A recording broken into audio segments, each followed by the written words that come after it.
Tadi kan bahas soal kerjasama antara kerjasama dengan produsen dan pemasok dan supplier. Jadi sebenarnya supplier itu kan adalah bisnis atau perorangan yang menyediakan produk atau jasa untuk bisnis lain. Jadi bisa dibilang peradaan supplier atau pemasok dalam kunci bagi lancarnya supply chain atau rantai pasokan dalam bisnis pemasok atau supplier. Artinya seseorang atau bisnis yang menyuplai barang atau jasa yang dibutuhkan oleh entitas bisnis lain.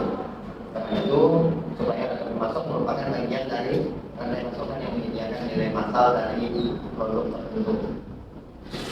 Contohnya supplier produk penguji bahan yang berbeda dari kelompok pemasok yang berbeda. Salah satu pemasok menyediakan daging, pemasok lainnya memenuhi kebutuhan pupuk, sedangkan pemasok lain menyuplai plastik massal. Nantinya produsen food dari yang sebagai contoh tersebut mungkin menjadi suplai atau restoran dan kafe-kafe lain untuk yang pikiran rantai pasokan tersebut sangat tergantung pada para pemasok yang terlibat di dalamnya. Jadi di dalam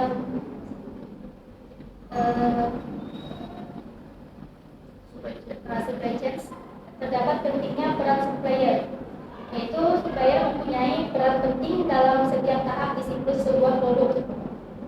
Jadi siklus produk atau produk life cycle merupakan waktu yang dibutuhkan untuk menghasilkan produk sampai produk tersebut siap dipasarkan. Tentu bervariasi, terutama tergantung pada volume produksi. Akan tetapi tidak diragukan lagi bahwa perusahaan membutuhkan pemasok andalan untuk menghasilkan produk berkualitas. Peran supplier sangat krusial di dalam siklus sebuah produk karena beberapa poin berikut ini. Yang pertama itu ada timeline. Kepercayaan konsumen sangat dipengaruhi oleh keandalan bisnis dalam menangani permintaan. Sebuah bisnis akan dianggap andal salah satunya bila mampu mengirimkan pesanan tepat waktu. Yang kedua ada menjaga daya saing. Supplier membantu bisnis menjaga daya saing dengan kompetitor. Yang ketiga ada pengelolaan keuangan lebih baik. Memiliki pemasok yang baik akan membantu bisnis dalam pengelolaan keuangan.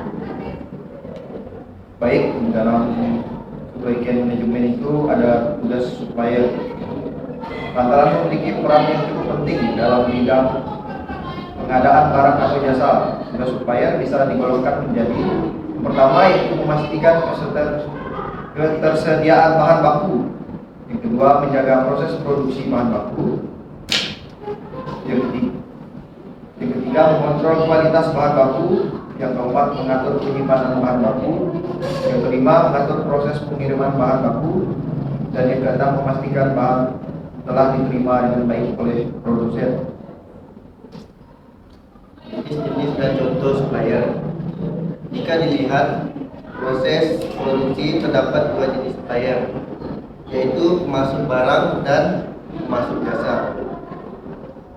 Contoh supplier pemasok barang sesuai namanya, yang satu ini bertanggung jawab untuk menyuplai barang, terutama bahan baku produksi ke perusahaan. Berikutnya contoh supplier jasa. Masuk jasa sebetulnya mungkin saja membuat produk, tetapi yang komoditas utama merupakan layanan. Belakangan ini makin banyak ditemukan contoh supplier jasa.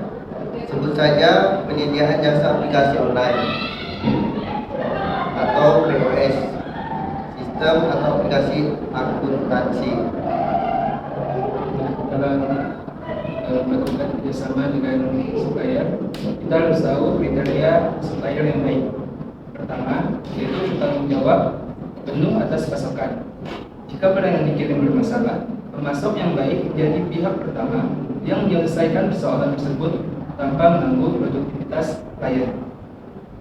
Yang kedua, kemampuan produksi yang baik. Kebanyakan perusahaan tidak hanya mencari supplier yang bisa mencukupi kebutuhan bahan baku, tetapi mereka juga mencari konsistensi. Yang ketiga, memahami produk dengan baik. Pemasok perlu menjadi pihak yang paling memahami tentang produk yang disuplai serta industri terkait. Dengan pemahaman yang baik, supplier dapat lebih mudah mencari solusi bila ada masalah terkait produktivitas klien. Kemudian yang terakhir, memiliki goal yang selaras dengan klien. Apabila perusahaan milikmu bertindak sebagai produsen, perusahaan kita bertindak sebagai produsen, kita merupakan klien bagi supplier sebagai pihak yang menyuplai bahan baku. Pemasok adalah pihak yang sangat kita percayai. Dalam kerjasama dengan produsen atau pemasok, ada proses pemilihan supplier. Proses pemilihan supplier tentunya tidak bisa dilakukan secara sembarangan. Ada tahapan yang perlu kamu lakukan agar bisa mendapatkan supplier yang sesuai dari kualitas. Menentukan kebutuhan. Pertama, tentukan dulu kebutuhan bisnismu. Kelompokkan kebutuhan berdasarkan intensitas dengan jenis barang yang dibutuhkan agar dapat menghemat waktu dan biaya. Memenuhi kriteria supplier. Setelah itu, pilih dan seleksilah supplier berdasarkan beberapa kriteria supplier, antara lain profesionalisme, mengutamakan kualitas, memahami produk dengan baik, perhitungan kemampuan supplier. Perhitungan kemampuan supplier sangat penting agar bisnismu bisa berjalan dengan lancar. Carilah supplier yang mampu menyediakan barang di atas permintaan klien. Perhatikan track record. Jangan pernah lupa untuk melihat track record para pembeli yang sudah bertransaksi dengan mereka. Jika track record bagus, artinya supplier yang kamu pilih memang sudah profesional dalam melayani.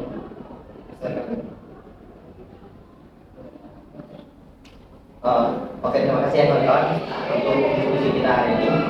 Jadi sebenarnya yang perlu kita bicarakan hari ini adalah tentang bagaimana cara kita supaya kita mengerti apa itu produsen atau pemasok, supplier dan lain-lain, dan bagaimana kita mengetahui tugas dan fungsi mereka masing-masing, dan bagaimana cara kita memilih supplier untuk usaha kita, yaitu usaha restoran.